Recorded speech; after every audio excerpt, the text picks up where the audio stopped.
Assalamualaikum warahmatullahi wabarakatuh. Teman-teman, bertemu lagi dengan kami dari sub kelompok 2 Latsar CPNS Angkatan 29 Kementerian Desa, Pembangunan Daerah Tertinggal, dan Transmigrasi. Perkenalkan, saya Aditya Darmawan. Saya Muhammad Ali Izzah. Saya Sonia Kristi. Saya Intan Agrasiwi. Di vlog kali ini, kami akan membahas mengenai salah satu nilai dasar ASN, yaitu komitmen mutu. Penyelenggaraan pemerintahan yang baik dan benar pada era reformasi ini sudah menjadi keharusan.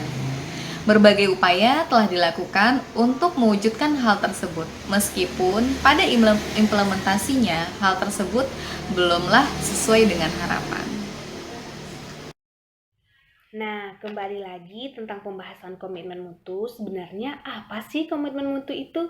Komitmen mutu merupakan wujud layanan bagi aparatur atau ASN kepada masyarakat.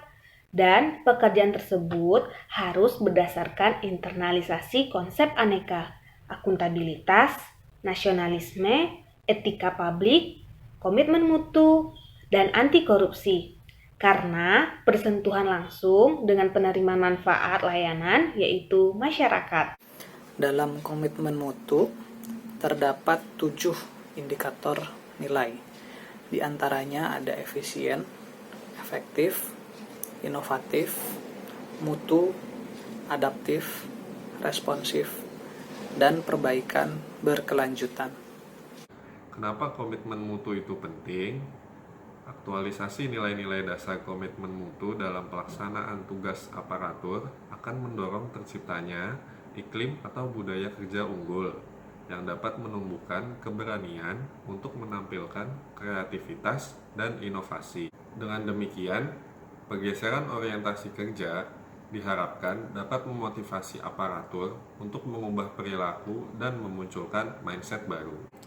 Orientasi kerja bukan pada kewajiban menjalankan rutinitas kegiatan, melainkan pada semangat pengabdian untuk memberikan layanan yang terbaik bagi masyarakat, walaupun harus menghadapi banyak kendala. Berbicara tentang komitmen mutu, sebenarnya aktualisasi saat ini sudah sesuai atau belum? Kira-kira apa saja ya bentuk pelanggaran yang sering terjadi? Berikutnya tentang pelanggaran dari komitmen mutu. Apa aja sih yang pernah kita lihat? Yang pertama, kerja males-malesan. Itu salah satu bentuk dari pelanggaran komitmen mutu.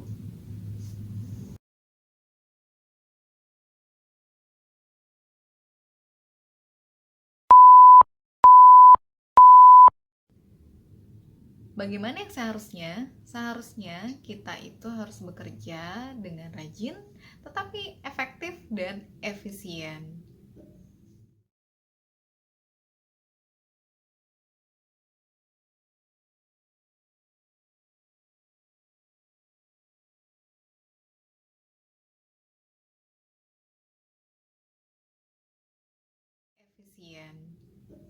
Indikator selanjutnya yaitu efisien. Efisien merupakan upaya meningkatkan ketetapan sumber daya sehingga tidak terjadi pemborosan dan penyalahgunaan sumber daya serta penyimpangan prosedur. Salah satu tindakan yang selama ini kita lakukan yang tidak efisien adalah melakukan pemborosan kertas. Selama ini, dalam kita melakukan pekerjaan yang membutuhkan dokumen fisik, kita seringkali mencetak draft dokumen dengan kertas yang baru. Padahal, draft tersebut belum tentu sesuai dengan keinginan dan butuh perbaikan. Nah, bagaimana sih upaya kita untuk melakukan efisiensi penggunaan kertas? Salah satunya dengan cara mencetak draft dokumen dengan kertas bekas.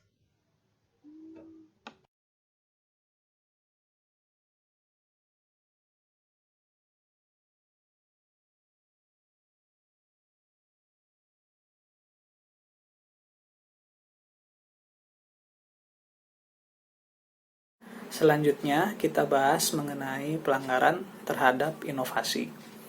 Seperti yang kita ketahui bersama, salah satu indikator komitmen mutu yaitu adanya inovasi. Seringkali beberapa instansi, inovasi-inovasi telah banyak dikembangkan untuk memudahkan urusan baik administrasi maupun non-administrasi. Inovasi ini karena sifatnya yang baru, sehingga beberapa orang di tempat kerja secara tidak sengaja melakukan pelanggaran atau menihilkan inovasi tersebut. Salah satu inovasi yang banyak terhambat yaitu mengenai digitalisasi dokumen. Seperti yang kita tahu saat ini bahwa pekerjaan administrasi maupun pekerjaan lainnya seringkali membutuhkan banyak sekali draft, arsip, maupun salinan dokumen lainnya, sehingga menyebabkan banyaknya tumpukan kertas. Hambatan yang sering terjadi adalah adanya kekhawatiran terhadap keberadaan arsip-arsip itu jika terjadi bencana alam maupun non-alam. Seperti contoh yang kami dapatkan di berita sebagaimana berikut.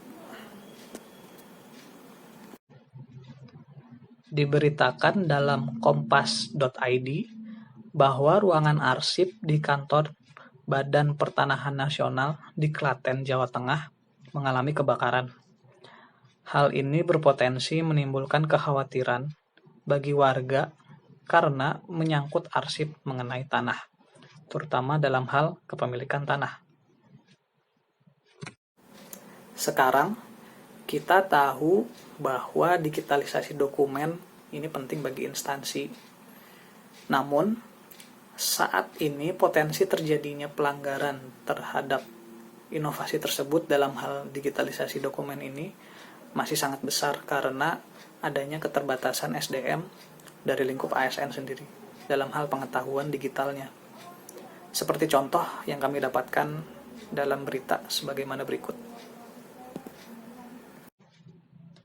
Diberitakan dalam jpnn.com bahwa Sekda Kalimantan Barat menyebutkan bahwa beberapa ASN masih enggan mengikuti pola kerja berbasis teknologi. Hal ini merupakan bukti jelas bahwa digitalisasi dokumen masih akan sangat terhambat bila beberapa ASN masih terus enggan dalam mengikuti teknologi tersebut. Selanjutnya, kita akan membahas mengenai pelanggaran terhadap indikator mutu.